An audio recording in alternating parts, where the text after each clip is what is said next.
Shalom Pak Robi, Ibu Ayu, Ibu Ferry, Ibu Erika, Pak Philip, Pak Samuel, sama Pak Freddy. Terima kasih untuk kehadirannya. Di sini ada 2 orang baru yang dikirim oleh Bapak Daniel Levnusa, Ibu Deborah dan Ibu Sari. Ya, terima kasih untuk datang untuk belajar firman Tuhan dengan baik. Oke.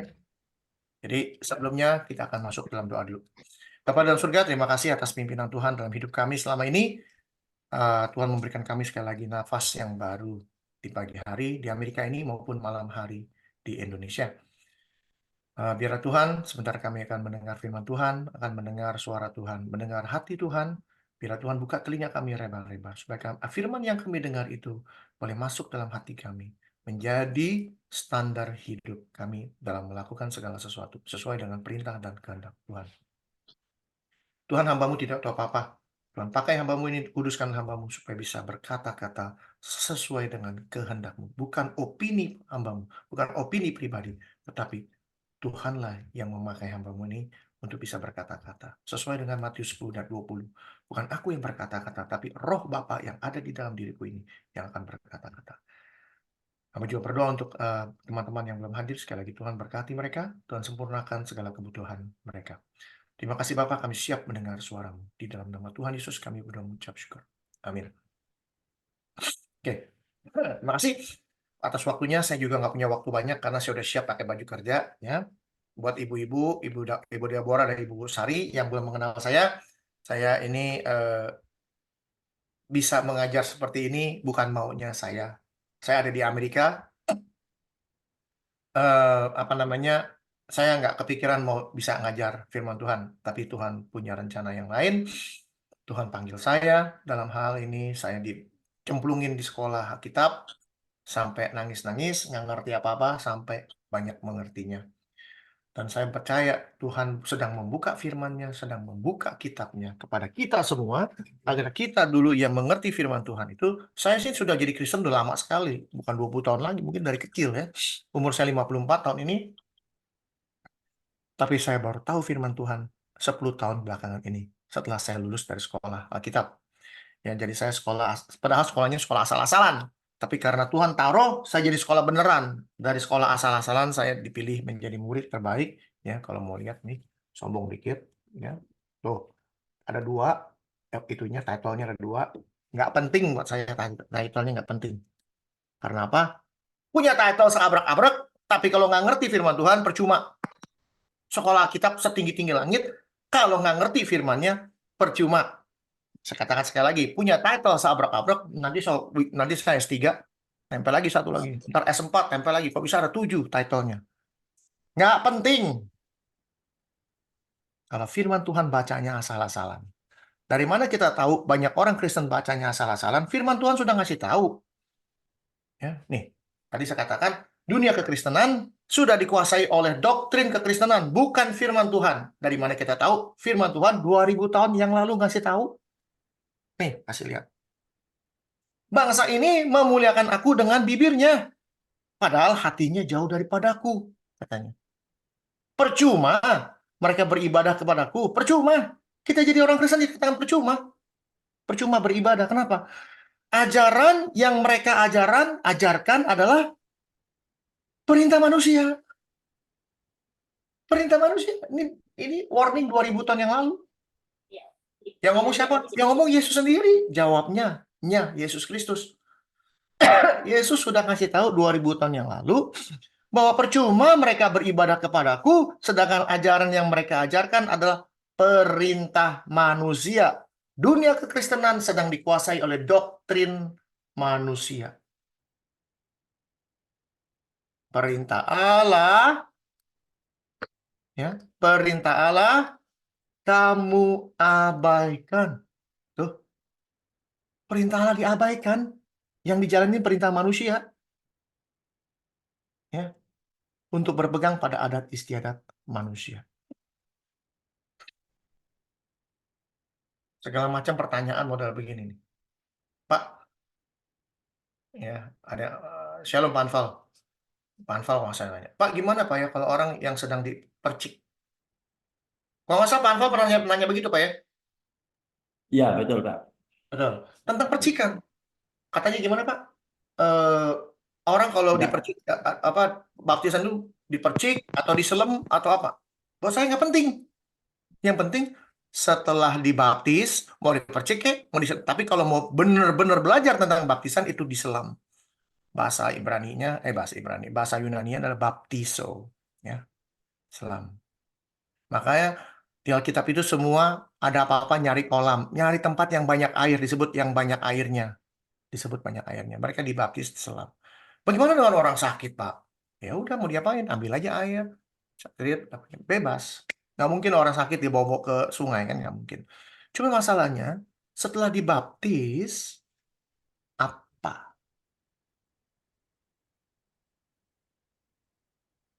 Ya, setelah dibaptis apa? Bahkan Paulus mengajarkan kita, bukan Paulus, ini yang nulis Ibrani siapa ya? Paulus, saya yakin Paulus ya. Ini belum masuk nih ya ke Amsal ya. Karena Amsal sudah terlalu gampang. Tanya. Kalau ada pertanyaan, potong saya langsung. Langsung aja potong. Jadi nggak buang waktu, karena saya nggak punya waktu banyak ya. Ya. Sebab itu marilah kita tinggalkan asas-asas pertama dari ajaran tentang Kristus. Asas-asas pertama. Pengakuan dosa dan sebagainya. Ya. Beralih kepada perkembangan yang penuh. Setelah kita sudah percaya Kristus, kita sudah mengerti asas-asasnya, jangan diem. Kita harus berkembang. Mengenal dia lebih berkembang, lebih banyak. Makin hari makin mengenal dia. Jangan lagi kita meletakkan dasar pertobatan. Tuh, dari mana? Perbuatan yang sia-sia. Dasar kepercayaan kepada Allah, yaitu ajaran tentang berbagai baptisan, penumpang tangan, kebangkitan orang mati, hukuman kekal, dan sebagainya. Dan itulah yang akan kita perbuat jika Allah mengizinkan, jika Tuhan mengizinkan. Ini bicara orang yang sudah percaya Yesus, tapi masih mau melakukan dosa. Masih mau melakukan dosa. Ada nggak sini orang Kristen yang kalau berdoanya, Tuhan ampunilah dosa saya. Kok bisa orang Kristen melakukan perbuatan dosa lagi? Ya bisa aja. Cuma masalahnya boleh atau enggak. Firman Tuhan jelas mengatakan kamu tidak boleh berbuat dosa lagi. Tapi manusia Kristen berdosa melulu. Sebab mereka yang pernah diterangi hatinya, sudah jadi orang Kristen, pernah mengecap karunia sorgawi, dan yang pernah mendapat bagian dalam Roh Kudus, bilangnya bisa berbahasa roh dan sebagainya, dan mengecap firman yang baik dari Allah dan karunia-karunia dunia yang akan datang, namun murtad lagi, bikin dosa lagi. Apa kata firman Tuhan? Bukan kata saya loh. Ini bukan kata Henry, tapi kata Ibrani, kata firman Tuhan. Tidak mungkin dibaharui sekali lagi demikian, sehingga mereka bertobat. Sebab mereka menyalibkan lagi anak Allah bagi diri mereka dan menghinanya di muka umum. Tuh, yang ngomong firman Tuhan, bukan saya. Saya katakan, ada pertanyaan, pasti ada jawaban. Kekacauan kekristenan ada di sini. Orang Kristen diajarin untuk bisa berbuat dosa lagi, berbuat dosa lagi, dan berbuat dosa lagi. Pak Hendrik, Silakan. apa menurut Pak Hendrik kalau pengakuan dosa itu Pertanyaan. ada di bilik kecil, ada dialog berdua, ya, pribadi pengakuan dosa.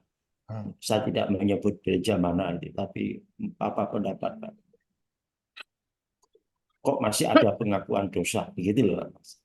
Ini mau bicara apa dulu nih, Pak? Pengakuan dosanya, Pak.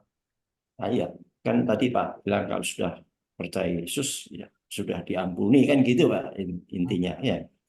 Tapi Hmm? kok masih ada pengakuan dosa? Apakah itu memang mesti harus dilakukan atau bagaimana gitu sebaiknya gitu?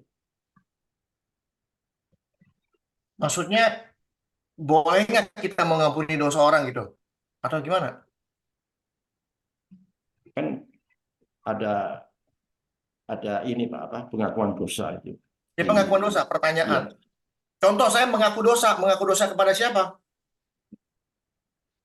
ya kepada Tuhan Pak ya. Harusnya kepada Tuhan. Kalau kepada orang, Ya, apakah orang bisa mengampuni dosa?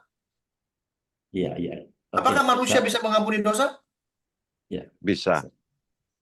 Kita lihat, bisa atau enggak.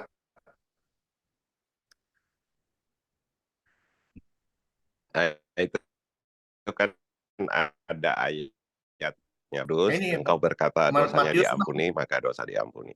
Tetapi kan Jikalau kamu mengampuni kesalahan orang, Bapamu yang di sorga akan mengampuni kamu juga. Ya. Jikalau kamu tidak mengampuni orang, Bapamu juga tidak mengampuni kesalahanmu. Dikarenakan kesalahan sebenarnya sih, bukan dosa, kesalahan. Bukan, ada itu bahwa engkau sudah dipenuhi Roh Kudus, engkau berkata dosanya diampuni, Ya, maka dosa diampuni. Tetapi engkau mengatakan tidak diampuni, maka tidak diampuni. Tetapi hampir semua orang Kristen Protestan ini tidak berani menyentuh itu, Pak. Karena nanti sama dengan Katolik, itu masalahnya di situ, Pak. ya, ini ada di sini. Tapi ada. Jikalau kamu mengampuni dosa orang, dosanya diampuni. Jikalau kamu menyatakan dosa orang tetap ada, dosanya tetap ada, betul Pak? Ya, ya. Katanya, jikalau kamu mengampuni dosa orang, dosanya diampuni. Jikalau kamu menyatakan dosa orang, tetap ada, dosanya tetap ada. Jadi artinya, kita diberikan kuasa, bukan kitanya. Kalau kita sudah punya, tadi disebut sama Pak Freddy, Roh Kudus. Roh Kudus.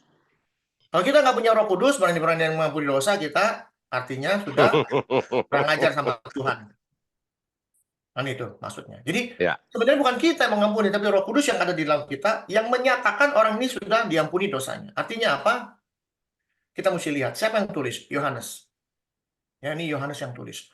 Dan orang yang sama memberitahu bagaimana cara. Lihat nih ya. Ini ayat yang paling terkenal dan paling banyak di-abuse atau banyak disalahgunakan oleh orang-orang Kristen. Jika kita mengaku dosa kita, maka dia setia dan adil. Sehingga ia akan mengampuni segala dosa kita dan menyucikan kita dari segala kejahatan. Ini loh. Jika kita mengaku dosa kita. Ya. Kalau kita mengaku sama dosa kita ngaku sama siapa? Sama Tuhan sebenarnya. Tapi di dunia ini, ada orang ya yang bisa mengampuni dosa, bukan orang yang mengampuninya, tapi orang yang sudah memiliki Roh Kudus. Amin. Ya, orang yang sudah memiliki Roh Kudus, oh berarti sama dengan orang Katolik dong Pak. Ya, ntar dulu, jangan bilang orang Katolik dulu, jangan bilang menghina agama lain dulu. Kita nggak akan bicara agama lain, karena saya tidak suka ada orang yang mengajarkan agama ini begini, agama itu begitu. Agama sendiri aja nggak ngerti mau ngomongin agama lain. Setuju? Agama sendiri aja nggak ngerti mau ngomongin agama lain. Bahkan ada yang berani nantang agama lain untuk berdiskusi. Lu udah tahu belum? Dia punya buku. Udah baca belum bukunya dia? Kalau belum pernah baca, cuma tahu sedikit, separuh-separuh, jangan pernah berargumentasi atau apa ya? Adu mulut sama orang yang tahu bukunya. Juga dengan sebaliknya, orang yang sana nantang orang Kristen untuk berdebat. Orang Kristen baca bukunya, dia nggak baca bukunya, percuma, wasting time, buang waktu. Mendingan kita berdebat sama orang Kristen yang sudah sama-sama baca bukunya, you ngerti nggak bukunya? Gitu. Betul nggak Pak ya? Betul ya Pak? Kira-kira gitu. Ya. Sama-sama punya buku, bukunya sama, namanya Alkitab, mau debat, silakan kita debat, silakan kita berdiskusi. Gitu loh. Tapi kalau nantang agama lain percuma, wasting time. Itu bukan hal yang benar di mata Tuhan. Menghina agama lain, saya kasih tahu sekali lagi. Kita orang Kristen, kenapa kekristenan hancur di muka dunia ini? Karena doktrin nomor satu orang Kristen adalah suka menghina agama lain. Ya. Saya paling benci sama orang Kristen yang suka menghakimi agama lain. Agama ini masuk neraka, agama ini masuk neraka. Buktinya mana?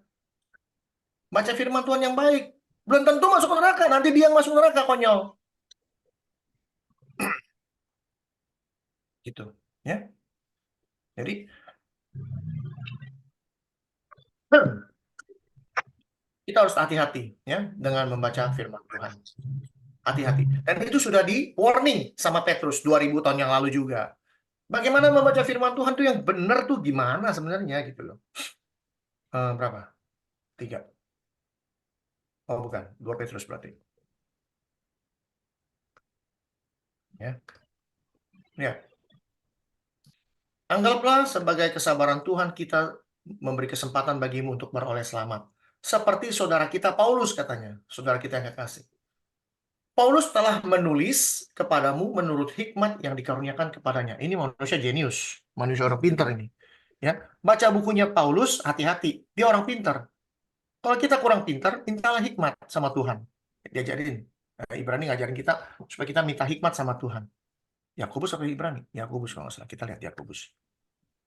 Pak Hendrik boleh tanya, Pak? Langsung aja Pak, nggak usah buang waktu. Iya, kan soal baca. Pak, Ya. ini tentang penyertaan Tuhan ya. Hmm. Jadi Tuhan kan berkata, aku akan menyertai engkau sampai pada akhir zaman.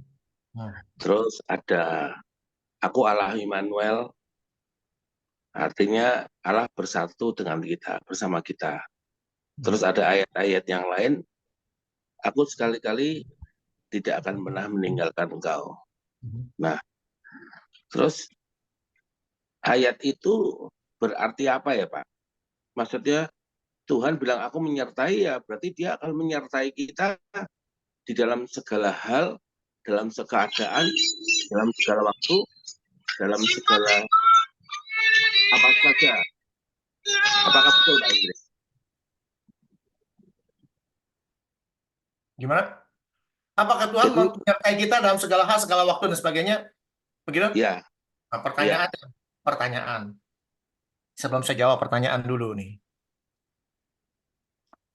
Yang disertai Tuhan, orang yang benar hidupnya atau orang yang nggak benar hidupnya? nah saya kan baca ayatnya kan bilang penyertaan. Ya, sekarang perkara benar nggak benar, nah saya ini konteksnya dari Tuhan aja. Tuhan itu kan bilang, aku akan menyertai engkau. Aku Allah Immanuel. Aku akan adalah Allah yang bersama kamu. Aku sekali-kali tidak akan meninggalkan engkau. Dan semuanya, ya mungkin ayat-ayat referensinya. Waktu engkau nggak setia, aku adalah Allah yang setia. Jadi Allah adalah dia berjanji. Jadi penyertaannya itu bukan karena permintaan kita, tapi dia sendiri yang berkata, aku yang akan menyertai. Jadi kalau menurut pandangan saya, bahwa minta penyertaan Tuhan itu bukan karena Tuhan memenuhi permintaan kita, tapi memang dari dirinya sendiri, dia punya keinginan, dia punya kehendak, dan dia dalam kemahatauannya, dia memang ingin menyertai kita. Nah, pertanyaannya sekali lagi, apakah penyertaannya itu di dalam segala keadaan, segala peristiwa, segala apa saja dalam hidup setiap kita? Sebagai orang percaya ya Pak ya, pokoknya orang percaya entah di tengah jalan ada salahnya, ada dosanya atau apa ya, ada kesalahan. Nah itu memang apa ya? Ya, sudah. Itu Sudah ngerti. Saya sudah ngerti. Oke. Kita bicara penyertaannya, betul? Ya. Tenang. Ditahan dulu. Kita akan lihat. Apabila kamu yang kekurangan hikmat, hendaklah ia memintanya kepada Allah. Minta sama Tuhan kalau kurang hikmat bacanya, ya. Jadi ngasih tahu si siapa namanya si Petrus bahwa ini kita bicara dasar, ya. Menurut hikmat yang dikaruniakan kepadanya. Hal itu dibuatnya dalam semua suratnya, ada 13 buku. Paulus menulis 13 buku, ya. Boleh dibilang perjanjian baru separuh dia punya. Apabila ia berbicara tentang perkara-perkara ini, dalam suratnya ada hal yang sulit difahami, sukar, sulit. Banyak sekali orang Kristen baca terbalik-balik. Sehingga orang yang tidak memahaminya, tidak paham loh. Bahkan tidak teguh imannya baru dibaptis kemarin sok ngajarin orang gitu loh. Memutar baliknya, diputar balik bahasanya, menjadi kebinasan mereka sendiri. Bahkan Petrus mengatakan, bukan bukunya Paulus doang. Sama seperti yang mereka lakukan dengan tulisan-tulisan lain. Artinya dari buku Kejadian sampai buku Wahyu, bacanya terbalik-balik. Sehingga doktrin kekristenan amburadul. Oke, kita bicara penyertaan.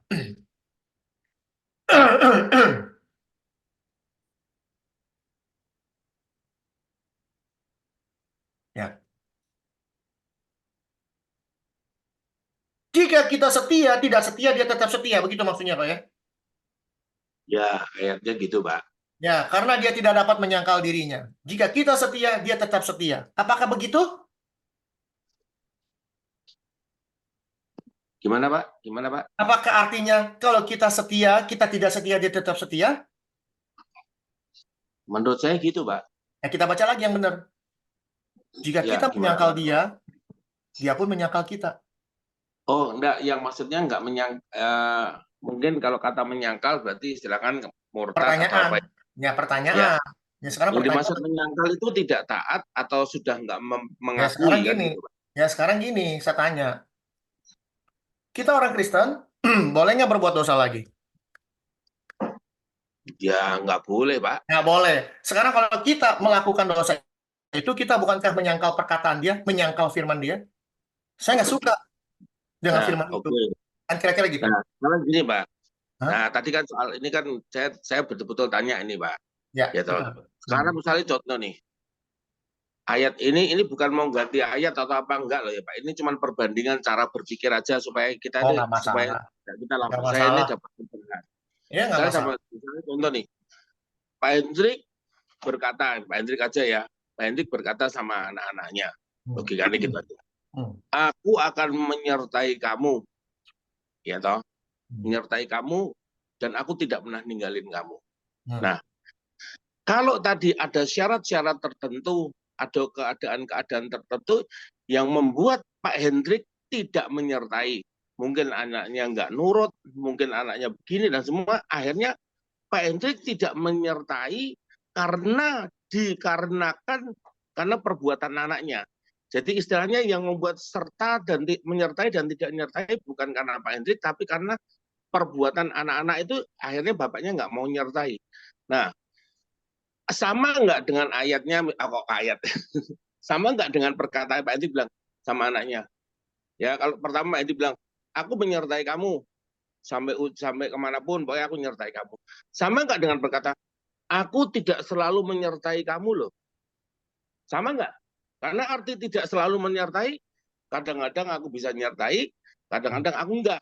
Itu tergantung kamu gimana. Kan sama aja Pak kalau gitu ayatnya dengan itu tadi. Pak Indi ngerti maksud saya enggak kira-kira? Sekarang gini Pak, ini kita dari kemarin kita bahas beginian karena pemikiran kita pemikiran manusia Pak. Kita nggak pernah masuk dalam pemikirannya Tuhan.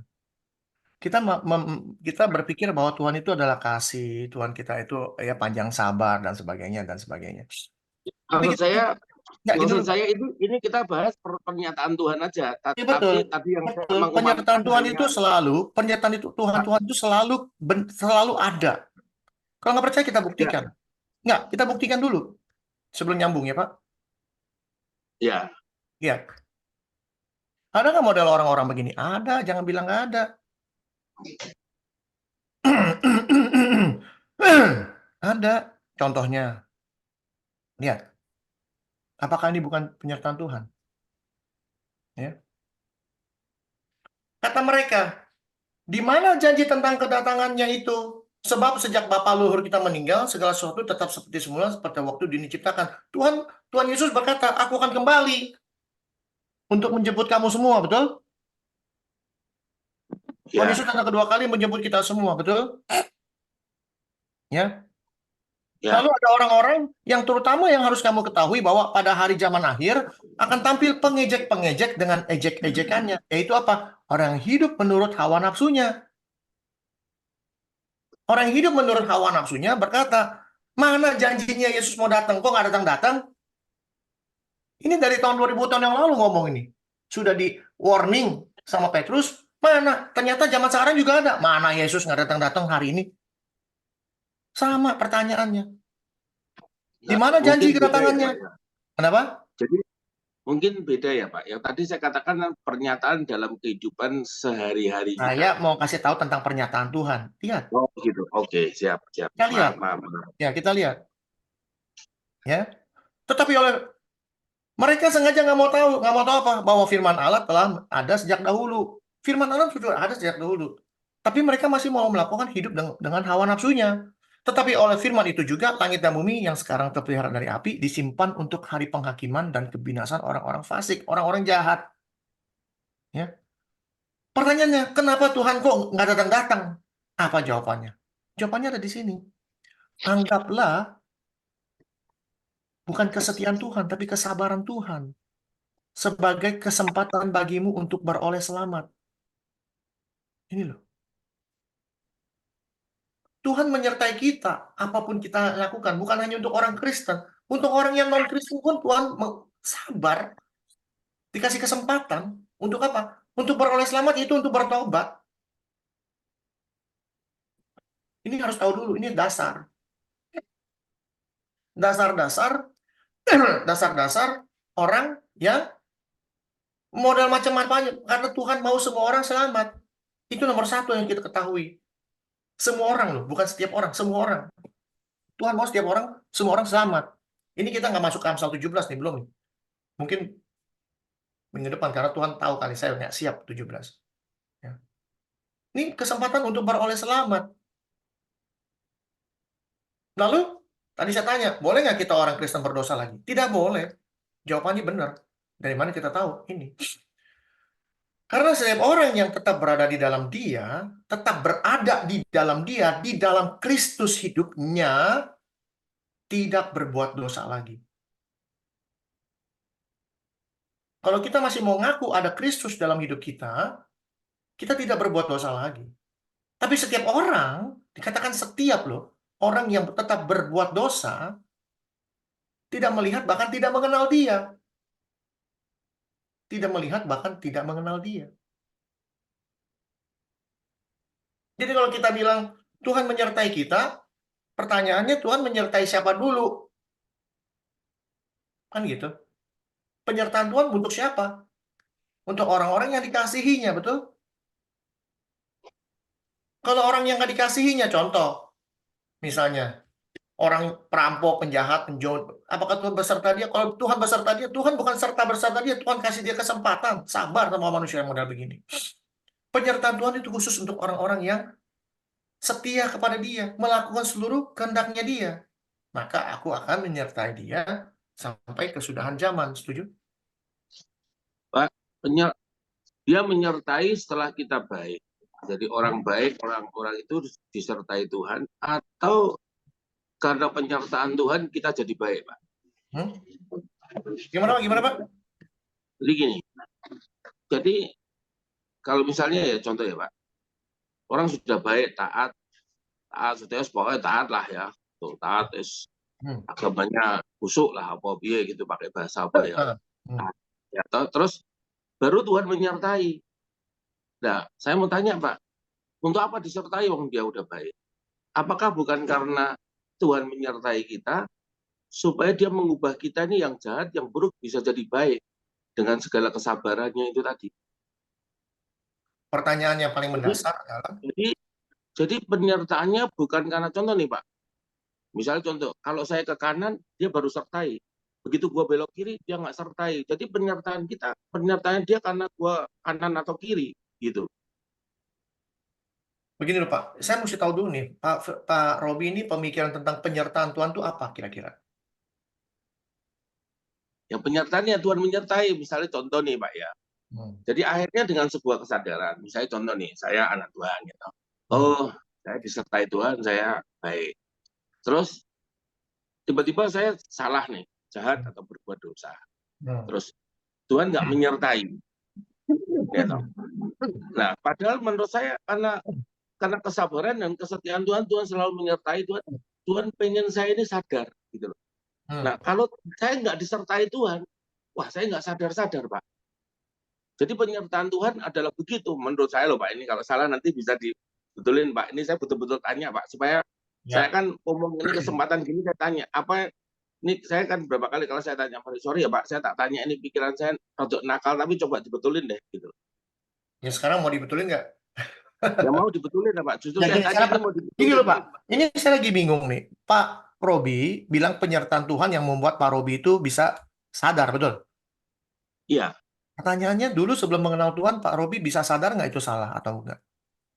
Nah kalau yang Tauratnya tahu Pak, ya sebelum Kristen bener ya. Kalau Karena perintah Allah udah tahu Pak. penyertaan Tuhan itu harus kita mesti tahu dulu. Maka saya bilang, arti penyertaan itu apa? Kita mesti tahu penyertaan apa dalam hal apa dulu.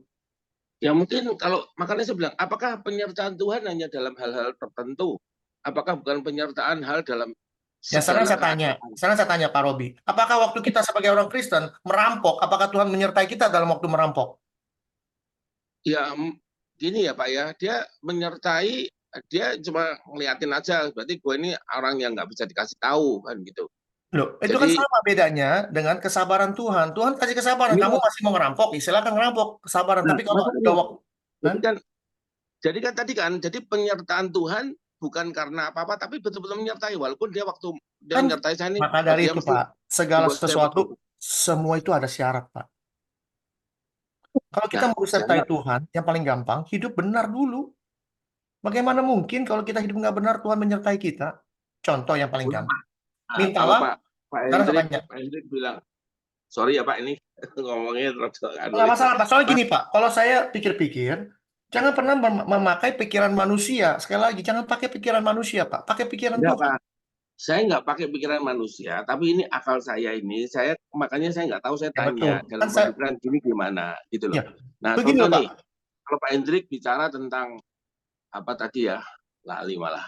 Nggak Syarat, masalah. oh, syarat ya Pak ya. Nah, saya mau tanya nih, kalau bicara tentang hubungan, ya toh, kalau hubungan, Tuhan ingin membangun hubungan kembali dengan manusia atau hubungan antara manusia dengan Allah. Nah, saya mau tanya nih, kalau pakai syarat, apakah itu namanya hubungan dalam arti relation atau bicara tentang apa ya? Syarat itu ada motivasinya apa ya? Pertukaran lah, gitu. Pertukaran gitu. Kalau kamu gini, gue begini. Kalau lu nggak gini, gue juga nggak begini. Jadi, apakah relationship itu seperti itu yang dibangun Tuhan dengan manusia? Apakah bukan dia ingin membangun satu hubungan yang nggak ada nilai pertukarannya gitu loh Pak? Karena kalau bicara syarat, saya kan selalu bilang Pak, syaratnya 5 nih, ya toh. Terus lu cuma bisa 4, ya fail, berarti salah, nggak bisa, harus tetap 5. Kalau 4,5 pun nggak bisa karena 5. Apakah itu hubungan yang seperti itu? Loh. Kalau kita pakai syarat 4,5, 4,9 pun nggak memenuhi syarat, gitu. Contoh, kalau nilai nih, nilai harus 9, harus 100. Saya cuma dapat 90. Ya percuma, nggak ada beda 90 dengan 80 dengan 20. Sudah Pak. Kira-kira gitu Pak. Ya, maka saya bilang, Pak Robi berpikir tentang manusia. Pikiran manusia. Pikiran Tuhan Pak Robi nggak pakai. Pertanyaan yang paling gampang untuk Pak Robi. Di sini pertanyaan Pak Robi mengenai hubungan. Kalau Tuhan ingin apa namanya membangun relasi atau membangun hubungan, yang datang kepada dia datang kepada kita atau kita datang ke dia. Pertama kali dia yang nyari kita, bukan saya cari Tuhan Pak. Itu kan dia datang ke kita, Tuhan Yesus datang ke kita ke dunia ini untuk Iya, mengampuni dosa kita, betul? betul. Nah sekarang kalau dia sudah pergi, sekarang tugasnya kita ke sana, bukan dia ke sini lagi, bukan. Nah, Kita sekarang kalau mau kan ketemu ya, Kristus, kita harus mengakui dosa-dosa kita dulu, betul? betul. Itu berarti Ya, kita jadi gini Pak, mau hari ini kan memperbaiki hubungan kita kita dengan si pencipta. Betul? betul, Jadi betul. kalau mau bikin hubungan yang baik, sekarang saya contoh. Kalau pakai contoh model 95%, Tuhan itu sempurna 100%. Maka saya bilang, jangan pernah berpikir Tuhan kita itu melankoli, Tuhan yang begini. Nah, Tuhan itu makanya hakim. Hakim kalau saya tidak mengenal dengar Pak belas Hendrik kasihan. tadi, Kenapa? ya kalau Pak Hendrik tadi bilang, kalau saya berpikir secara manusia, ya kalau secara manusia kayak tadi, oke, relationship saya ada syaratnya. Kalau kamu nggak bisa syarat, ya nggak bisa. Itu kan manusia Pak justru. Tapi kalau Tuhan, apakah ada syarat itu yang mutlak seperti itu kan gitu? Kalau kita nggak Syaratnya sudah memenuhi ada, syarat, Pak. Kan syaratnya sudah ada dikatakan. Apabila kamu masih ngaku ada Kristus di dalam hidupmu, kamu tidak berbuat dosa lagi. Itu yang paling gampang syaratnya. ya Jadi kalau kita nggak mau, kalau kita bilang, enggak, saya masih mau berbuat dosa, apakah kita tidak menyangkal dia? Apakah kita memenuhi syarat dia? Itu tidak. Lalu ada pertanyaan, mintalah segala sesuatu kepadaku, maka aku akan memberikan kepadamu. Caranya gimana? Ngasih tahu dong. Banyak orang kok Mungkin minta apa saja kepada siapa saja, bebas, minta sama Tuhan, apa saja. Maka aku, dalam namaku dikatakan, maka aku akan memberikan. Caranya gimana, Bos? Pak Hendrik, sorry, saya ini biar cepat selesai. Pak Robi baca aja tentang anak sulung dan anak bungsu, itulah penyertaan dia gitu loh. Jadi walau kita pergi, ya nggak ada hubungan, artinya kita mati gitu kan. Tetapi kalau datang lagi ya dia terima gitu. Jadi penyertaannya selalu. kita yang keluar dari situ. Jadi umpamanya saya jalan sama Pak Robi, saya sudah janji menyertai, kemana aja saya sertai. Tapi Pak Robi waktu itu keluar dari pantauan saya, artinya tidak mau untuk saya ikutin. Mungkin mau cari cewek kayak, maaf aja ya, ini cerita aja. Jadi Pak Robi yang menghindar dari saya, bukan saya tidak menyertai Pak Robi gitu. Jadi Tuhan pasti menyertai kita. Tetapi kalau kita yang menghindar, ya dia tungguin aja. Seperti Bapak menunggui anak bungsu kembali itu, Pak. Hubungannya sedemikian jauh yang dia selalu menunggu untuk lu kembali. Jadi bukan Tuhan pergi kejar-kejar di mana diikutin sampai makan sisa makanan babi juga ditungguin, ya dibiarin pergi aja. Nanti toh kalau kembali ya dia rangkul lagi gitu loh, Rob. Jadi penyertaan itu, pertanyaan Pak Robi saya bisa jawab bahwa dia selalu menyertai. Tetapi kita yang disertai mau tidak. Kalau mau sembunyi cari cewek ya dia nggak ikut pergi tempat cewek kan gitu kan Tuhannya tuh. Jadi pasti disertai. Kemana kita pun pergi itu dia menyertai. Tetapi kalau kita yang nggak mau disertai, ya itu kan keputusan kita. Tuhan tetap, dan dia akan tunggu kapan kita kembali gitu. Ya, Di jadi anak sulung tadi. penyertaannya kan bukan karena fisik ya Pak, tapi hatinya tetap sama kita. Artinya penyertaannya kan dia, kalau kita bicara sekarang Tuhan itu kan roh, berarti dia tetap selalu ada di dalam diri kita Pak ya. Iya, menyertai. Menyertai, Tapi kan? kalau Pak Robi sembunyi, ya dia nggak memaksakan. Kalau dia menyertai yang dipahami Pak Robi, itu Allah ditaktor, bukan kasih. Pada saat Pak Robi mau lepas dari dia, ya lepas. Pak Robi yang menentukan. Karena janji dia sudah ya dan amin, tetapi Pak Robi yang menentukan mau dipantau atau tidak gitu. Nah, Ya, itu masalahnya di masalahnya kita. kan bukan mau dipantau atau tidak. Allah pasti mantau kita Pak. Mau nggak mau karena dia mengasihi kita, dia pasti Pak. Ini bukan ya Pak. Ini bukan supaya kalau kita jangan langsung ditarik ke, kalau nggak mau dipantau berarti mau begini, enggak gitu. Jadi saya hanya mau lihat jadi sifat kealahan itu bagaimana dalam hidup setiap kita gitu. Ya, Jadi Pak, ini Allah saya setia, Torob. Allah setia, Allah menyertai. Tetapi kalau kita nggak mau, Allah itu bukan otoriter, itu yang harus dipahami. Allah itu kasih. Kita pilih ini seperti anak bungsu itu. Kasih harta saya, ya dikasihin. Dia nggak diktator, nggak boleh. Nggak ada. Dia memberikan gitu loh. Jadi kita harus memahami Allah seperti itu gitu loh. Jadi Pak Robi nggak mau dipantau ya monggo. Tapi dia tetap pantau gitu loh, Rob. ya terpantau ya. Jadi ya, Pak Robi, sorry saya potong dulu nih biar jadi nggak panjang-panjang. Langsung aja Pak Robi di sini. Saya kasih lihat ayatnya. Setelah itu kita stop ngomongin ini. Kita kan lanjut ngomongin lain. Oh iya maaf Pak ya. Aku akan menyertai engkau, ini menyertaan, dan tidak akan membiarkan engkau dan tidak akan meninggalkan engkau. Ini yang tadi Pak Robi ngomong. Okay? Kuatkan dan teguhkanlah hatimu, disuruh Tuhan, bukan disuruh Hendrik Bun. Sebab engkau yang akan memimpin bangsa ini, memilih negeri, bla bla bla bla, untuk hanya sekali lagi dikatakan, kuatkan dan teguhkan hatimu dengan sungguh-sungguh. Bertindaklah hati-hati sesuai dengan seluruh hukum yang telah diperintahkan kepadamu oleh hambaku Musa.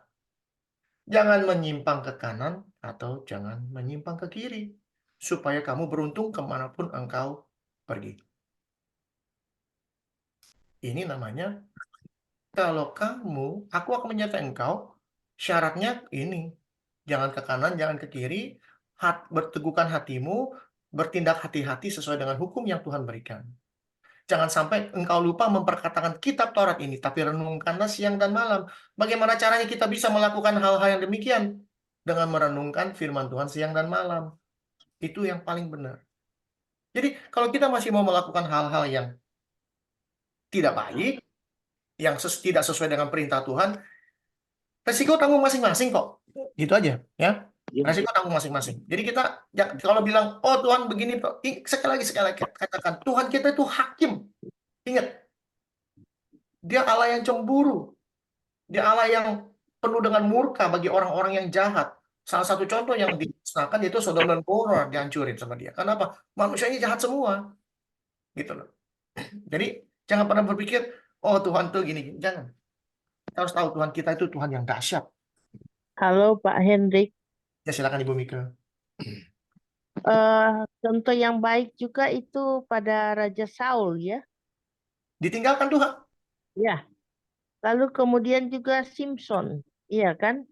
Simpson Itu ada. ditinggalkan Tuhan betul dan dia kembali lagi. Tapi Pak Saul nggak Ya. kembali. Itu masalahnya. Iya. Jadi Ya, itu terima kasih. memberi contoh kepada kita bahwa penyertaan Tuhan itu memang seperti dalam pemikiran Pak Robi yang begitu tak menyertai. Tapi kan kalau kita menyimpang nggak mungkin non Tuhan ikut ke yang menyimpang itu begitu. Nah, itu kan tadi saya bilang. Apakah Tuhan menyertai kita orang Kristen kalau kita ngerampok? Ya enggak kan. Itu aja yang gampang. Oke. Iya. Oke. Ya sudah, lanjut dulu deh. Lanjut dulu ya. Supaya kita nggak buang waktu. Oke. Kita masuk Amsal 17. Ada yang sudah baca Amsal 17? Semua sedikit sih, nggak banyak. Kita baca aja. Kalau bilang, Pak, stop. Saya mau bahas ini. Ya, silakan. Oke. Lebih baik sekerat roti yang kering disertai dengan ketentraman daripada makan daging serumah serta dengan perbantahan. Lebih baik kita makan roti yang udah kering daripada ribut.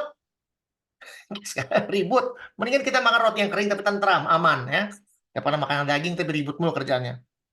Ya di sini Amsal 17 bicara mengenai apa namanya? Kita bicara mengenai lidah, ya lidah kita, pendengaran kita di sini banyak sekali. Lalu bicara tentang friendship atau hubungan baik, ya hubungan baik dengan orang. Lalu justice, apa tuh justice? Apa ya justice? Saya lupa. Keadilan. Keadilan. Lalu hadiah, ya. Nah, ini bicara di Amsal 17, oke? Dikatakan budak yang berakal budi ini orang pintar, ya. Pembantu yang berakal budi akan berkuasa atas anak yang membuat malu. Ada nggak yang begini? Ada, contohnya Yusuf. Yusuf sampai diangkat menjadi tangan kanannya raja, ya. Padahal raja punya anak, tapi dia punya berakal budi. Itu salah satu contoh. Dan akan mendapat warisan bersama-sama dengan saudara-saudara anak itu. Oke, jadi dapat warisan. Contohnya Yusuf yang gampang. Kui adalah untuk melebur perak dan perapian untuk melebur emas. Di sini kita bicara bagaimana segala sesuatu itu dites. Nah, salah satu yang dites di sini adalah perak dan emas. Bagi zaman dahulu, perak dan emas adalah hal logam mulia. Jadi kalau melebur emas itu adalah bagaimana emas semakin dilebur, semakin dibakar, dia semakin menyala emasnya. Menjadi lebih murni. Sama seperti Tuhan. Tuhan menguji setiap manusia. Dia menguji hatinya. Ya. Tuhan yang menguji manusia. Oke? Ini kalau kita sering mendengar, ya kita katakan mendengar lidah kita segala macam. Orang yang berbuat jahat memperhatikan bibir jahat. Jadi lidahnya jahat. Jadi orang yang jahat selalu mau dengerin sesuatu yang jahat, yang baik yang nggak suka. Seorang pendusta memberi telinga kepada lidah yang mencelakakan. Nih, tukang bohong dengarnya sama tukang bohong selalu, ya. Siapa mengolok orang miskin menghina penciptanya, nggak perlu disebutin. Siapa gembira karena suatu kecelakaan tidak akan luput dari hukuman. Ya, ini bicara mengenai bagaimana keadilan. Ya, orang miskin dihina-hina, tapi Tuhan yang penuh dengan adil, dia akan memberikan hukuman kepada setiap orang yang gembira akan satu kecelakaan.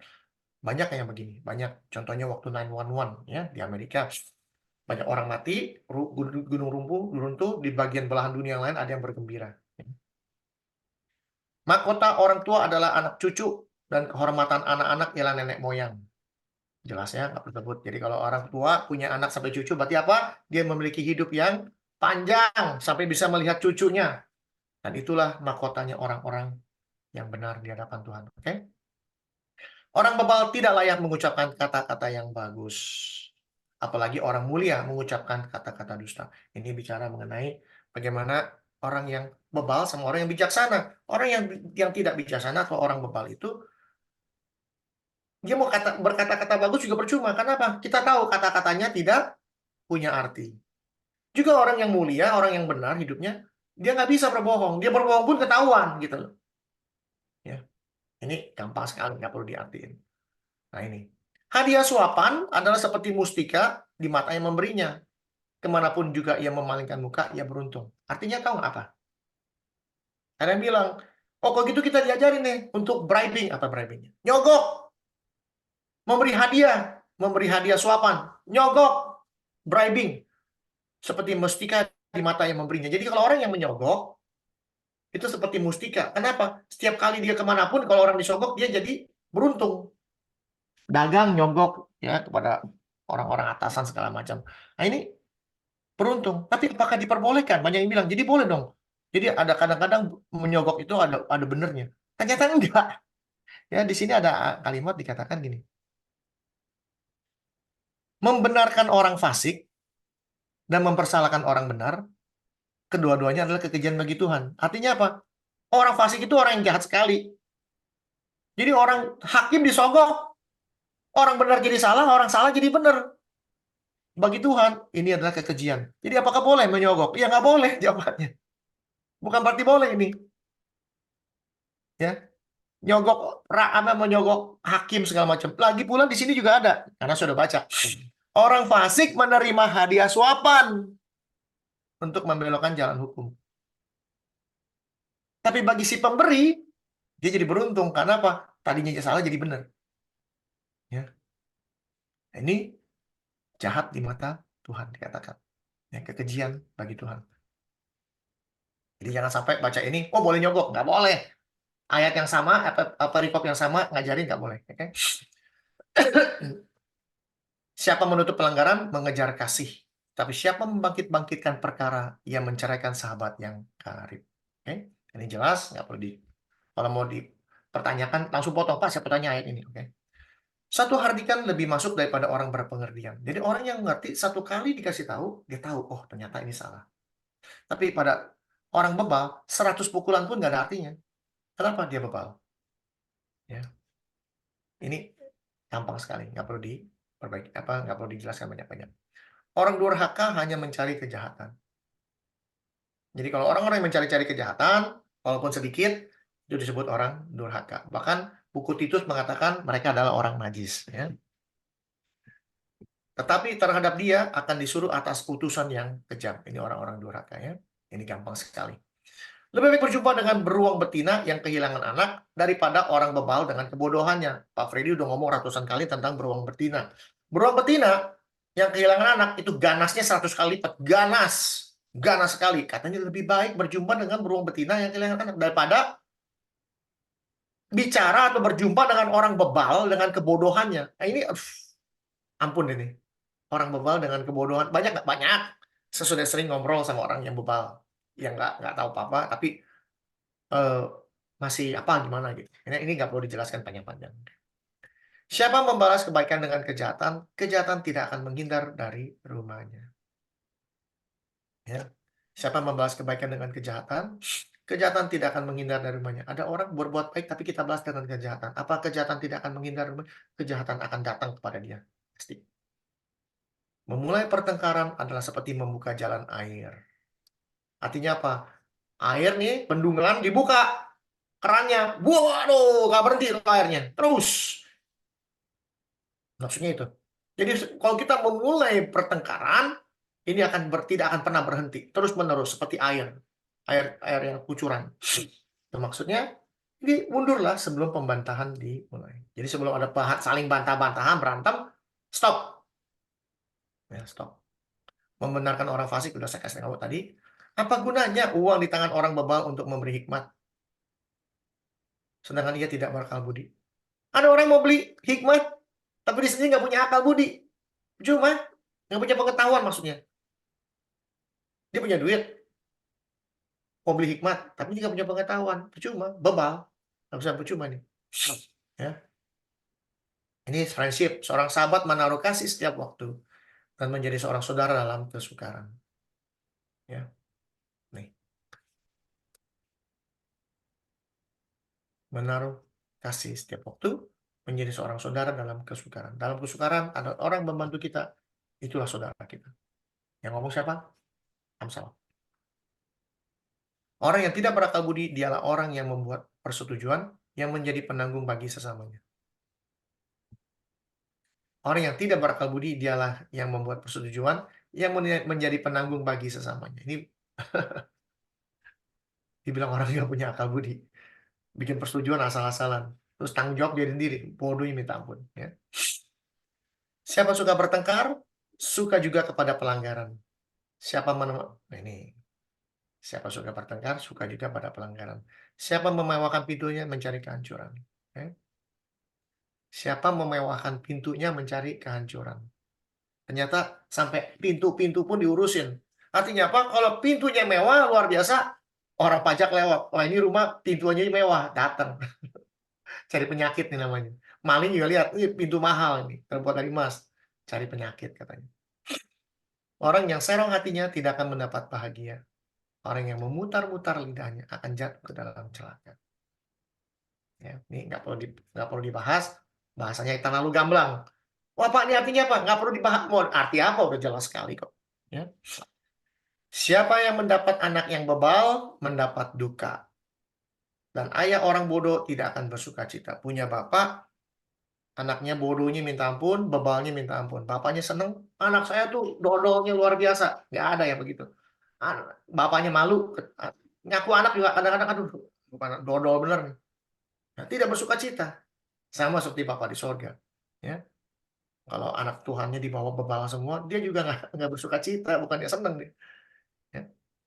Hati yang gembira adalah obat yang manjur. Ini udah paling sering kita dengar, nggak perlu kita bahas. Tapi semangat yang patah mengeringan tulang. Kalau hidup dengan tanpa semangat, percuma kita hidup. Ya, saya sering dengar orang kalau sakit kanker gitu ya, mereka mati bukan karena kankernya ternyata, karena semangat hidupnya nggak ada. Mereka digerogotin semangatnya, bukan tubuhnya yang digerogotin, semangat hidupnya digerogotin sama kanker. Mereka mati karena semangatnya hilang. Ya, ini. Jadi artinya apa? Kalau kita memiliki hati yang gembira, saya rasa kanker pun bisa sembuh. Kalau harus mati juga enak gitu loh. Hatinya gembira. Oke? Orang fasik menerima hadiah atau suapan, membelokkan jalan hukum, sudah saya kasih tahu tadi. Pandangan orang berpengertian tertuju pada hikmat. Tapi mata orang bebal melayang sampai ke ujung bumi. Tuh, melayang aja. Ngerti juga enggak. Sampai ke ujung-ujung bumi dicari-cari. Tetap aja. Dia nggak punya hikmat. Tapi orang yang berpengertian, dia cari hikmat sebanyak-banyaknya. Dia mengerti. Ya. Anak yang bebal menyakiti hati ayahnya dan memedikan hati ibunya. Jelas. Mengenakan denda orang benar adalah salah, memukul orang mulia pun tidak patut. Mengenakan denda pada orang benar. Ini bicara tentang pengadilan. Ini asalnya bicara tentang pengadilan ya, keadilan justice. Ya, tentang uang juga. Di pengadilan orang disogok-sogok ya. Orang yang berpengetahuan menahan perkataannya. Orang yang berpengertian berkepala dingin. Oke? Orang yang berpengetahuan menahan perkataannya, orang yang berpengertian berkepala dingin. Hati boleh panas, kepala tetap dingin, kata orang. Ya. Ini nggak perlu saya jelaskan, kalau mau bertanya silakan. Nah ini dia. Orang bodoh akan disangka bijak kalau ia berdiam diri. Dan disangka berpengertian kalau ia mengatupkan bibirnya. Artinya orang bodoh, kalau dia diam, nggak banyak ngomong, disangka orang pintar. Jadi kunci utama, sukses utama, jangan banyak ngomong, jangan banyak bicara kalau kita tahu kita bodoh. Kalau kita berpengertian, kita memberikan hikmat kepada orang, itu menjadi berkat. Tapi kalau kita bodoh, nggak tahu apa-apa, mendingan diam, dapat hikmat. Bahkan dikira orang pintar. Dikira orang pintar. Orang bodoh kalau nggak banyak ngomong, dibilang orang pintar. Bahkan dibilang orang bijak kalau dia berdiam diri. Oke? Jadi Amsal 17 ini nggak ada hal yang signifikan, persis seperti Amsal 19 yang saya kasih tahu. Diulang di 17 diulang di 19. Cuman beberapa poin yaitu tentang hadiah suapan, ya, orang bebal, ya, teman, sahabat yang Dikatakan saudara kalau dalam kesukaran, ya itu bicara tentang itu. Jadi Amsal 17 tidak ada yang signifikan, tapi semua mengenai hikmat, mengenai wejangan-wejangan bagaimana hidup dengan benar, hidup penuh dengan adil. Jangan sampai kita tahu kita salah, lalu kita punya uang, kita sogok orang supaya kita jadi benar. Itu merupakan kekejian di mata Tuhan. Itu apa yang dikatakan oleh Raja Salomo melalui Amsalnya. Jika Tuhan menyelidiki hati manusia, Tuhan akan membakar hati manusia. Apakah dia keluar sebagai pemenang? Apakah dia akan keluar sebagai orang yang patut mendapat hukuman? Oke. Lalu kalau kita bicara mengenai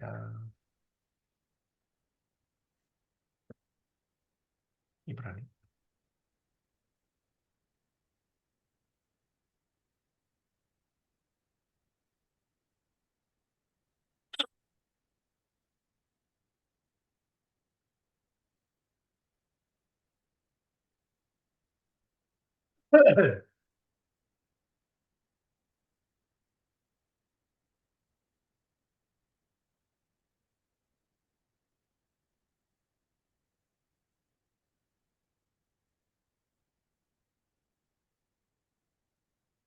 Nah, dari sini kita baca ya. Jadi saudara-saudara, oleh darah Yesus kita sekarang penuh keberanian dapat masuk ke dalam tempat kudus, karena Ia telah membuka jalan yang baru dan yang hidup bagi kita melalui tabir, yaitu dirinya sendiri. Jadi kita bisa masuk ke dalam tempat yang kudus, rumahnya Tuhan, melalui Kristus. Kita mempunyai seorang imam besar sebagai kepala rumah Allah. Oleh karena itu, marilah kita menghadap Allah dengan hati yang tulus ikhlas. Dengan keyakinan iman yang teguh, dan oleh karena hati kita telah dibersihkan dari hati nurani yang jahat. Ini kalimat jangan sembarangan baca. Hati kita telah dibersihkan dari hati nurani yang jahat. Dan tubuh kita telah dibasuh dengan air yang murni. Artinya apa? Kalau kita memiliki hati yang jahat dulu, hidup kita maunya jahat aja. Sekarang kita tidak bisa berbuat jahat. Karena apa? Karena kita sudah dibersihkan. Marilah kita teguh. Teguh ini taat sampai mati. Berpegang pada pengakuan tentang pengharapan kita. Sebab Ia yang menjanjikannya setia. Dia setia. Dia menjanjikan sesuatu itu setia. Allah setia. Ya, dikatakan Allah setia. Kenapa? Tadi kita baca di dalam 2 Timotius ya. 3. Mana?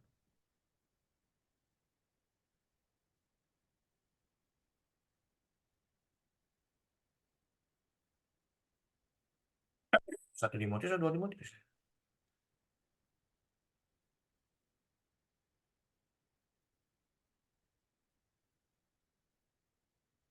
Mana tadi?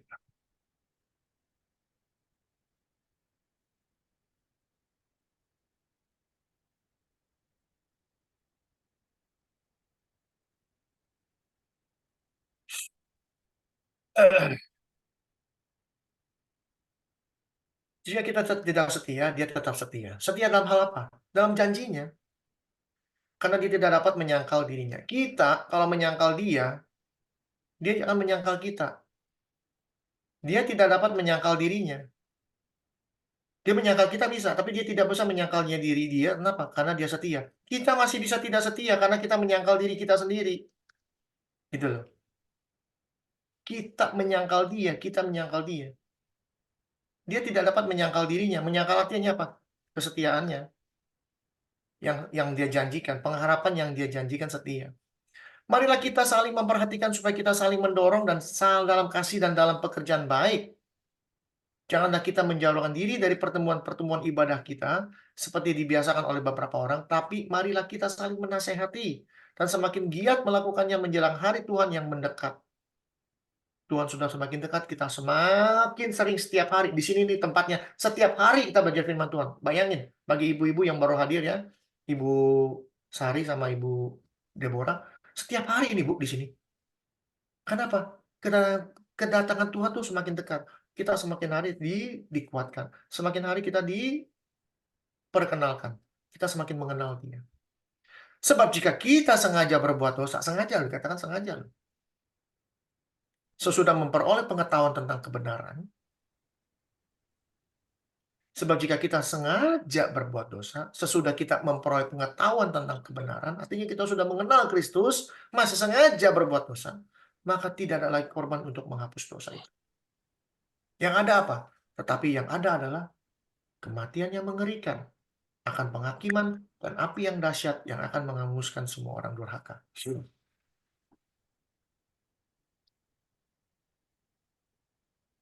Ini jelas sekali bahasanya. Nggak perlu saya jelaskan tinggi-tinggi.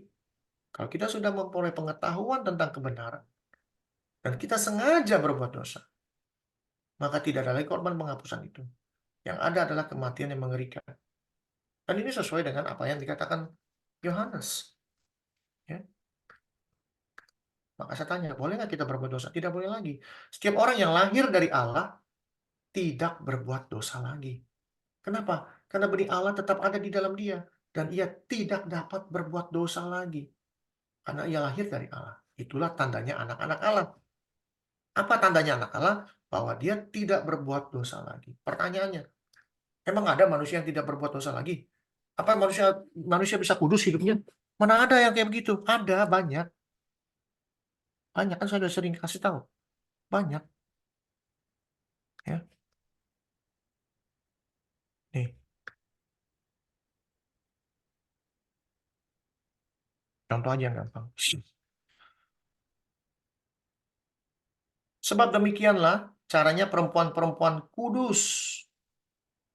Kudus hidupnya. Dahulu berdandan. Yaitu perempuan yang menaruh pengharapannya kepada Allah. Mereka tunduk pada suaminya. Jadi zaman dahulu tuh perempuan-perempuan kudus tuh banyak. Bukan nggak ada, ada. Jadi manusia kudus ada nggak? Ada. Lalu tambah lagi, misalnya. Hah? Jadi kalau kita sudah tahu tentang Tuhan, jangan sengaja berbuat dosa. Kenapa?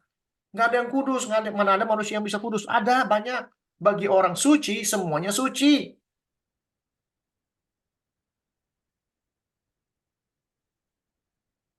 Bagi orang suci, berarti ada nggak orang suci? Ada. Tapi bagi orang najis, dan bagi orang tidak beriman, sesuatu pun tidak ada yang suci. Mana ada orang suci? Kalau ada orang bilang tidak ada satu yang suci, karena baik akal maupun suara hati mereka najis. Yang ngomong saya bukan, yang ngomong firman Tuhan, ngasih tahu aja. Ada ayat yang mengatakan, kalau you bilang nggak ada yang suci, berarti otak kita najis. Gitu aja yang gampang. Lalu, yang paling penting di sini adalah, dikatakan, ketekunan orang-orang kudus. Ada nggak orang kudus? Ya ada. Kita disuruh tekun. Hidup kudus itu tekun. Pak Hendrik, mana mungkin Pak Hendrik tidak pernah berbuat dosa. Saya udah nggak pernah berbuat dosa, beneran. Saya jalankan hukum Tuhan. Nggak berani, bukan nggak pernah, nggak berani. Karena sudah tahu konsekuensinya. Berbuat salah bisa nggak? Berbuat salah ya bisa. Bedain salah sama dosa. Berbuat salah misalnya, Tuhan suruh, kalau bilang Tuhan suruh, nanti saya dibilang suka bisa ngobrol sama Tuhan. Nggak. Misalnya hari Minggu saya harus ke gereja. Tapi mana sah Tuhan? Nah, itu salah, bukan dosa. Dosa itu cuma 10. Jangan ada Allah lain. Jangan menyebut nama Tuhan sembarangan. Jangan bikin patung. Hormati hari Sabat. Hormati orang tua. Jangan membunuh, jangan mencuri, jangan berzina. Jangan berdusta, dan jangan mengingini. 10. Kalau di luar ini, disebut salah. Tapi 10 ini kalau kita langgar salah satunya, kita berdosa. Kenapa? Dosa itu adalah melanggar firman Tuhan. Melanggar perintah Allah. Di mana ayatnya? Ada. Setiap orang yang berbuat dosa melanggar hukum Allah. Sebab dosa ini namanya definisi terbaik. Banyak orang bilang salah target lah, inilah ono. Kita bilang dosa tuh melanggar hukumnya Allah, melanggar perintahnya Allah. Jadi kenapa manusia bisa berdosa? Kenapa Adam jatuh dalam dosa? Karena dia melanggar perintah Allah. Dari mana kita tahu? Di sini kasih tahunya. Ya, lalu Tuhan memberi perintah ini kepada manusia, perintah kepada manusia. Semua kawan kamu boleh makan, tapi jangan yang itu kamu jangan makan. Dimakan nggak? Dimakan. Apa yang dilanggar? Bukan makanan yang dilanggar perintahnya. Nih, Allah memberi perintah tuh pada manusia. Ini yang dilanggar.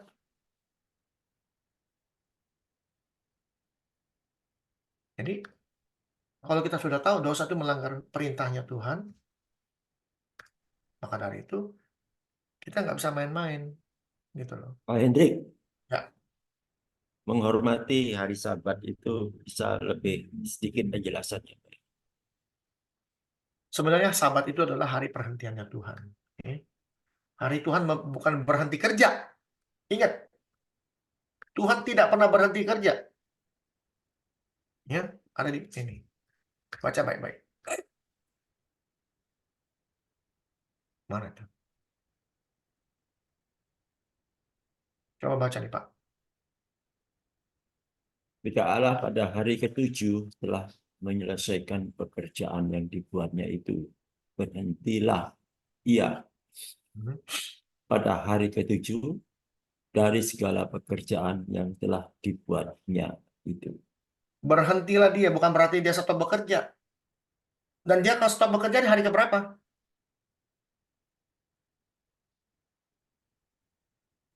Ya, Kapan dia stop pekerjaan yang dibuatnya ini? Dia kan bikin bumi, dia stopnya hari keberapa? 7.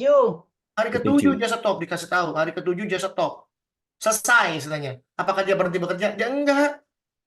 Dia nggak bekerja, dia jalan terus. Contoh misalnya Ibu Agatha, Cece Agatha, bukan benerin, gardening gitu misalnya kebun. Oh, kebun selesainya jam 4 sore, mulai jam 8 pagi hari Minggu, selesai jam 4 sore. Kerja nggak dia tetap?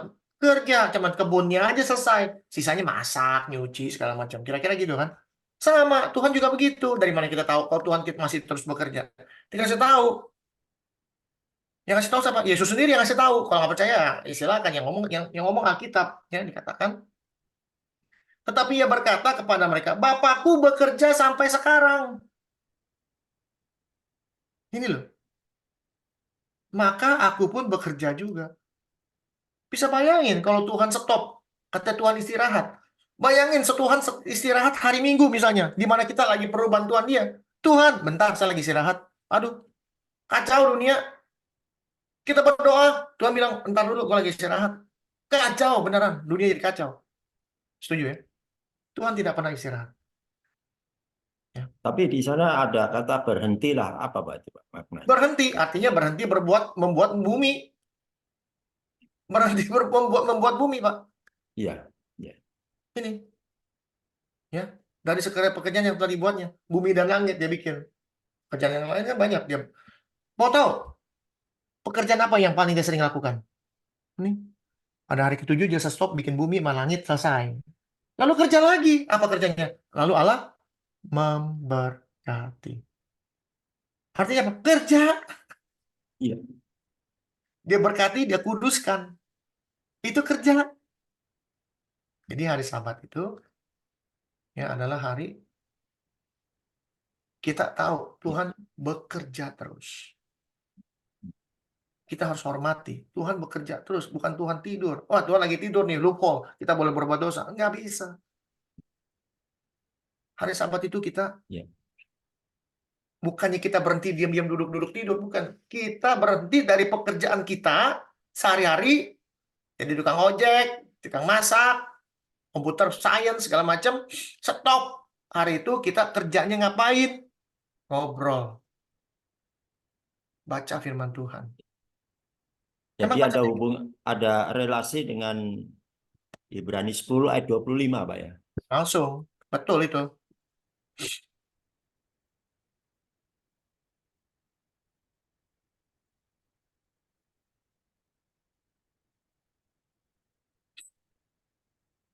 Betul sekali, Pak. Janganlah kita menjauhkan diri dari pertemuan ibadah kita. Ya. Jadi ini ayat untuk orang yang nggak pernah pergi ke gereja, ya, orang Kristen tapi nggak pernah ke gereja, gitu Pak ya. Kira-kira. Bukan nggak pernah pergi ke gereja, Pak. Jadi gini, Pak. Sebenarnya ya jangan sampai kita, oh, berarti hari Minggu harus ke gereja. Yang ngajarin orang suruh hari Minggu ke gereja siapa? Kan nggak ada. Sebenarnya kalau bilang hari Sabat itu Sabtu, kalau pengen dilihat benar-benarnya. Tapi itu bukan menjadi poinnya. Poinnya adalah mau hari apa saja kita sebut hari Sabat, itu kita berikan waktu kita untuk bekerja. Ini kerja, baca firman itu kerja. Berkomunikasi sama Tuhan itu kerja. Ya. Kerja. Tapi orang Farisi eh, dan ahli Taurat membuat peraturan orang nggak boleh ngapa-ngapain, diem di rumah, lampu nggak boleh nyala, nggak boleh ngapa-ngapain, diem aja di rumah. Mereka pikir ke sana. Maka Yesus pada saat menyembuhkan orang sakit yang tangannya sakit kusta apa gimana tuh, Yesus diem aja. Dibuktiin sama Yesus bahwa saya tidak lakukan itu juga. Ayo kamu kemari. Yang jalan orang yang datang. Ulurkan tanganmu, orang itu ngulurin tangan. Itu ngulurin tangan tuh kerja loh, jangan main-main loh. Mengulurkan tangan tuh kerja. Makanya orang Farisi waktu Tuhan Yesus mau menyembuhkan orang pada hari Sabat, yang diamat-amati dia ngapain? Bukan orang lain, tapi yang diamat-amati dia ngapain? Kalau menyembuhin orang apa? Ambil obat, tumbuk-tumbuk atau apa? Itu kerja. Tapi Yesus nggak ngomong, cuma ngomong doang. Ngomong boleh. Ayo, di sini siapa yang begini? Jadi ngomong doang, dia diem aja. Sampai orang itu sembuh pun dia nggak ngapa-ngapain. Tinggal baca. Yesus menyembuhkan orang yang tangannya lumpuh. Ya. Benar-benar di situ pada hari Sabat Tuhan nggak ngapa-ngapain. Jadi dia jalankan hari Sabat modelnya manusia. Padahal sahabatnya Tuhan bukan itu. Sahabatnya Tuhan kita berkomunikasi sama dia.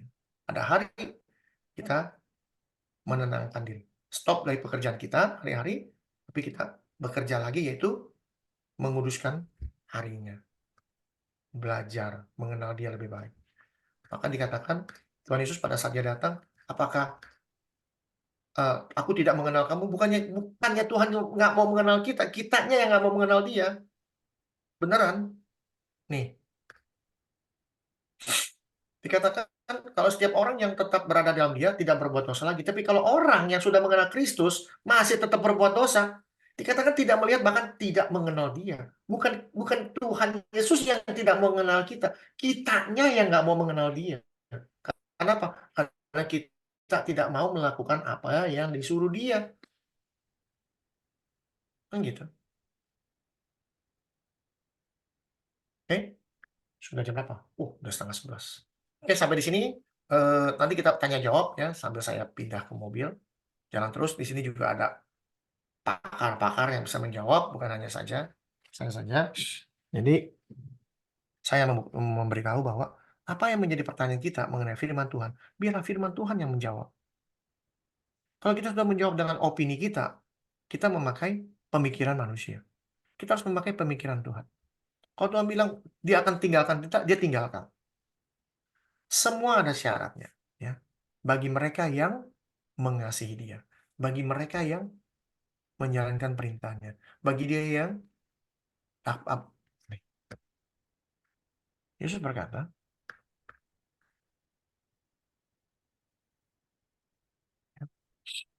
ya, jikalau kamu mengasihi aku, kamu akan menuruti segala perintahku. Menuruti. Ya.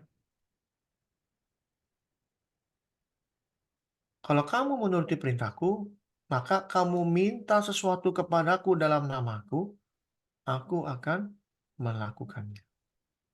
Ada syaratnya. Jikalau kamu mengasihi aku. Aku akan melakukannya jikalau kamu menuruti perintahku. Kalau nggak menuruti perintahnya, bagaimana kita bisa Tuhan Yesus mau lakukan? Maka saya tadi tanya, mintalah dalam namaku, maka aku memberikan. Gimana caranya? Cuman jangan ngomong doang, caranya gimana? Lakukan perintahnya. Lakukan segala keinginan dia. Minta apa saja. Bahkan yang kita nggak minta pun diberikan. Contoh aja, langsung. Satu raja-raja. Ya, ya.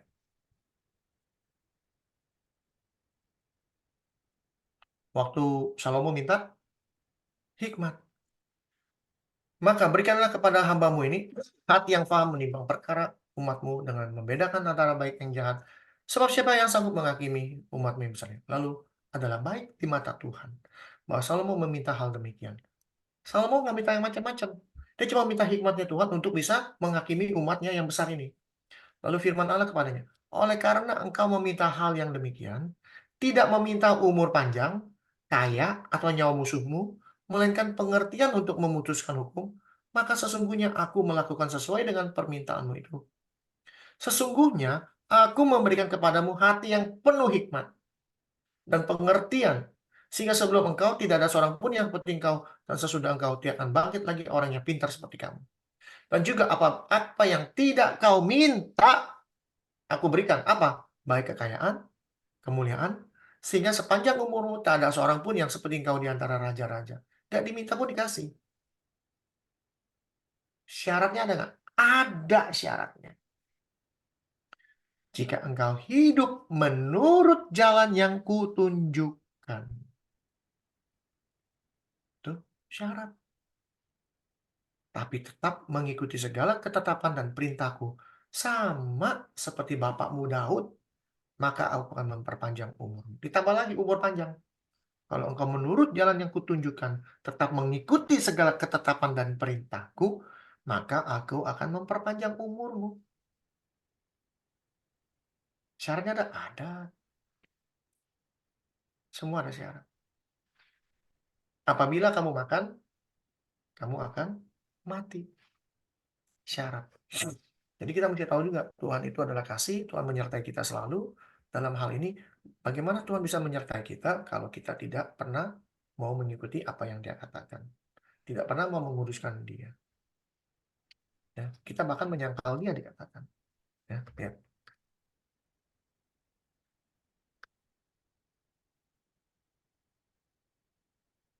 Dikatakan, mereka mengaku mengenal Tuhan, itu orang Kristen, tapi dengan perbuatan mereka menyangkal Dia. Perbuatan kita yang jahat, kita bilang kita orang Kristen, tanpa sadar kita sudah menyangkal Dia. Yang ngomong saya, bukan, yang ngomong firman Tuhan. Kalau mau salahin, salin firman Tuhan, jangan salin saya. Saya cuma ngasih tahu ada ayatnya gitu, ngasih tahu. Oke, Tuhan berkati kita semua, mari kita berdoa. Bapa dalam surga, terima kasih atas persekutuan yang indah ini, persekutuan yang hidup, di mana kami belajar, saling melengkapi, kami belajar saling memberi hikmat satu sama lain, saling menegur, dan saling memberikan kasih kami kepada saudara-saudara kami yang ingin belajar. Terima kasih Tuhan untuk waktu yang Tuhan berikan, biar waktu ini menjadi waktu yang indah, waktu yang bisa diberikan untuk Tuhan. Sebentar kami akan melanjutkan acara kami, yaitu tanya jawab. Biar Tuhan pimpin agar kami memiliki hati yang bersih, hati yang penuh dengan damai sejahtera, agar kami bisa berdiskusi dengan baik. Dan segala kemuliaan bagi nama Tuhan Yesus. Di dalam nama Tuhan Yesus kami serahkan waktu selanjutnya ke dalam tangan-Mu. Haleluya. Amin. Amin. Oke, Ibu Ayu silakan.